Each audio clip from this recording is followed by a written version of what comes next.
Subscribe करें हमारे YouTube channel साधना gold को और पाएं वीडियोस सबसे पहले। बेल आइकन दबाना ना भूलें। भगवान श्री कृष्ण ने रुक्मिणी से कहा चलो भगत को दर्शन देने चले।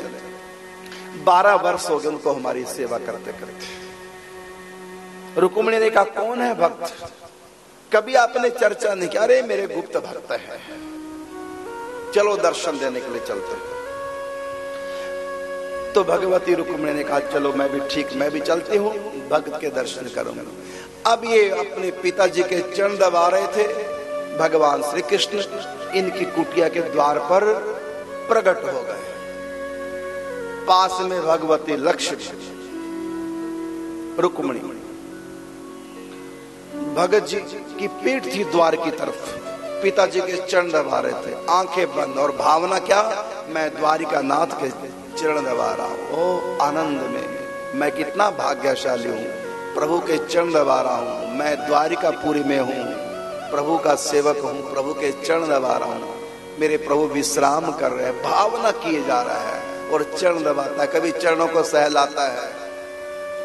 आंखें बंद आनंद में अपने सौभाग्य को मना रहा है। कितना मेरा भाग्य, प्रभु की कितनी कृपा है, प्रभु अपने चरणों की सेवा में मुझको ले रहे हैं। इस प्रकार भाव राज्य में खोया था रुक्मिणी कृष्ण। द्वार पर काफी देर से ये चरण चापना बंद करे और इधर देखे, लेकिन दिखते कहां हो, तो पीछे हैं, ये चरण दबाए जा रहे हैं। तब भगवान श्री कृष्ण ने थोड़ा आवाज दी, रुक्मिणी ने थोड़ा कंगन हिलाए, भगवान का इशारा किया, इधर देख। चरण दबाते दबाते पीछे मुड़ के देखा, पहचान लिया मेरे ठाकुर जी हैं, मातेश्वरी भी संग है, पहचान लिया। एक हाथ उठा करके इशारा किया, डोंट डिस्टर्ब मी। भगवान को मना कर दिया, आवाज मत निकालो, सेवा में हूं। भगवान से भी अधिक महत्व भगत सेवा को देते। भरत राम से भी अधिक महत्व राम की सेवा को देते, राम की चाह को, राम की इच्छा को। आज्ञा सम न सुसाहिब सेवा, राम की आज्ञा है वापिस लौट जाओ। भरत लौटना नहीं चाहते, राम के बिना नहीं रहना चाहते, राम के संग ही जाना चाहते हैं। लेकिन राम जी कहते नहीं, अयोध्या लौट चलो। आधार दिया चरण पादुकाओं का, चरण पादुका लेकर के न चाहकर भी वापिस अयोध्या लौटे। राम जी को छोड़ दिया, लेकिन राम जी की आज्ञा को, उनकी सेवा को नहीं छोड़ा। तो राम की सेवा क्या है, राम की आज्ञा। वो राम आज्ञा क्या है कि पिताजी ने आपको 14 वर्ष के लिए अयोध्या का राज्य दिया, आप राज्य संभाला। भरत जी राम जी को छोड़ देते राम जी की सेवा के लिए, और लक्ष्मण भी राम जी की सेवा के लिए अपने माता पिता को, भाई भरत को, सबको त्याग देते हैं, पत्नी तक को। ये है सेवक, राम जी की सेवा। और भरत तो गजब के हैं, लक्ष्मण ने सबको त्यागा राम जी के लिए, लेकिन राम जी को नहीं त्याग पाए राम जी के लिए। इससे भी आगे भरत निकल गए, उन्होंने तो राम जी को भी त्याग दिया है राम जी के लिए। इसलिए लक्ष्मण से भी अधिक आगे भरत जी महाराज हैं। भगवान से भी बढ़कर महत्व दिया भगवान की सेवा को, भगवान की आज्ञा। यहां भी कुंडली के भक्त ने यही किया। सामने भगवान खड़े हैं, प्रणाम भी नहीं किया, वहीं से सिर झुका लिया और चरण दबाते गए। सेवा पूरी कर लो, नीम पूरा कर लो। सेवा किसकी कर रहे हैं, सेवा भी उन्हीं की कर रहे हैं। तो भगवान की सेवा के लिए भगवान का भी परित्याग कर दिया, भगवान से बात नहीं की और दबाते रहे। बाह्य दृष्टि से कहूं तो पिता के चरण दबाते रहे, लेकिन अंदर की दृष्टि से कहूं तो द्वारिकाधीश के चरण दबाते रहे। फिर जब पिताजी खराटे लेने लगे, अच्छी प्रकार से गहरी नींद में चले गए, बल्कि बीच में भगवान ने कहा, रे भगत राज ऐसा मत कर, इतना अपमान मेरा, मैं आ गया हूं, मेरी धर्म पत्नी के साथ मेरा अपमान कर रहे हो। पत्नी के साथ, अरे कम से कम बैठने के लिए कुछ आसन तो दे दो, कोई अतिथि आया, अतिथि देवो भव। तो साधारण गृहस्थी भी अतिथि को उनकी सेवा करता है, कम से कम आसन तो दे दो। अब आसन उठ के दे ठाकुर जी को तो सेवा छूटेगी। तो वहां पास में पत्थर की घड़ी भी ईंट पड़ी थी, उसको खिसका दिया, और ईंट भी ऐसी विचित्र कि जो ही ठाकुर जी के पास तक पहुंची, लुढ़क के ईंट वहां टेढ़ी खड़ी हो गई। ठाकुर जी ने कहा, कोई बात नहीं, आसन दिया, मैं इसी पे खड़ा रहूंगा। ठाकुर जी ईंट के ऊपर खड़े हो गए, थक गए।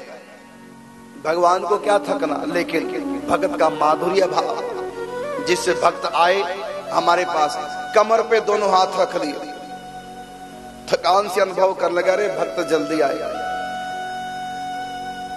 जब पिताजी खर्राटे लेने लगे, अच्छी प्रकार से गहरी नींद में सो गए, तब पिताजी के चरणों में प्रणाम करते वहां से उठते हैं। अब प्रभु के चरणों में प्रणिपात किया, आंखों में आंसू भर करके भगवान की स्तुति की, मातेश्वरी भगवती रुक्मिणी जी की स्तुति की। धन्य मेरे भाग्य, मुझ में तो कोई ऐसी बात नहीं है, फिर भी आप अकारण कृपामय हैं। भक्तों पर अकारण ही रिझते, हेतु रहित आप दयालु हैं। आपने कृपा की इस दास को धन्य किया है। मैं आपकी क्या सेवा करूं, कैसी आपकी स्तुति करूं। भगवान ने कहा, मैं तुम्हारी भक्ति पर बहुत प्रसन्न हूं। तुमने बहुत दिन, 12 साल तक दिन रात मेरी सेवा की, माता पिता में मेरा भाव करके मेरी सेवा की है। मैं बहुत संतुष्ट हूं तुम्हारी सेवा से। वरदान मांगो वरम ब्रोही। तो भगवान श्री कृष्ण ने जब कहा कि वरदान मांगो, तो भगवान के दिव्य दर्शन करके ऐसा मन मोहित हो गया।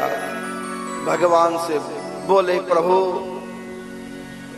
मैं आपसे यही वरदान चाहता हूं, इसी प्रकार आप मेरी आंखों के सामने युगों युगों तक खड़े रहो।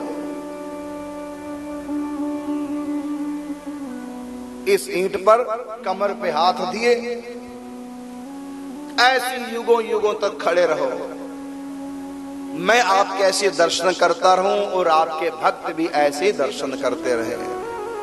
भगवान श्री कृष्ण बोले, अरे पुंडलिक भक्त, कलयुग, घोर कलयुग आ रहा है। इतना ऊंचा लोगों का अधिकार नहीं जो मेरे साक्षात दर्शन करें। आप केवल अपने लिए वरदान मांग लो, औरों के छोड़ो। आप जो कहते हैं ऐसे खड़े रहे, सब दर्शन करें आपके, इस वरदान में कुछ अपवाद लगा दो। सबको दर्शन नहीं हो सकते मेरे, तुम्हारे जैसा भाव सबका नहीं है। मैं तुमको तो दर्शन दे सकता हूं, औरों को नहीं। इसलिए अपने वरदान जो तुमने मांगा उसमें एक अपवाद लगा लो, शर्त लगा लो, अर्थात मुझको दर्शन देते रहे। तो आपका वरदान मैं स्वीकार करता हूं, मांगा हुआ मैं देता हूं, लेकिन सबके लिए दर्शन ये संभव नहीं, घोर कलयुग है। इसलिए वरदान में अपवाद लगा। भक्त भी प्रेम में जिद्दी होते हैं। पुंडलिक भक्त कहता है, तो आपने क्यों कहा था वरदान मांगा? मैंने मांग लिया, अब अपवाद क्यों? आपको ही वरदान देना पड़ेगा, कोई अपवाद बीच में नहीं लेगा। सबको दर्शन देने पड़ेंगे, कितना भी घोर कलयुग क्यों ना आ जाए। आप ऐसे ईंट पे खड़े रहे, कमर पे हाथ दिए, सबको दर्शन होने चाहिए, सबको आपका स्पर्श आलिंगन प्राप्त होना चाहिए, आपका दीदार, आपका प्यार सबको मिलना चाहिए। मैं इस वरदान में कोई अपवाद नहीं लगाऊंगा। मुझको यही वर चाहिए कि सब आपके दर्शन करें। मैं स्वार्थी नहीं हूं जो केवल अपना ही उद्धार चाहूं। मैं चाहता हूं आप सबसे प्यार करें, सब आपका स्पर्श करें। जब नहीं माने, अपवाद नहीं लगाया, तब भगवान श्री कृष्ण कहते हैं, ठीक है, मैंने तुमको वरदान दिया दिया दिया। अब मैं यहीं पर हमेशा के लिए खड़ा हो गया हूं। बस इतना है कि तुमको तो साक्षात मेरे इसी रूप के दर्शन होंगे, और जो जन साधारण होंगे उनके लिए मैं एक मूर्ति के रूप में दिखाई दूंगा, प्रकट नहीं, लेकिन मेरे अधिकारी जनों के लिए मैं साक्षात दर्शन दूंगा।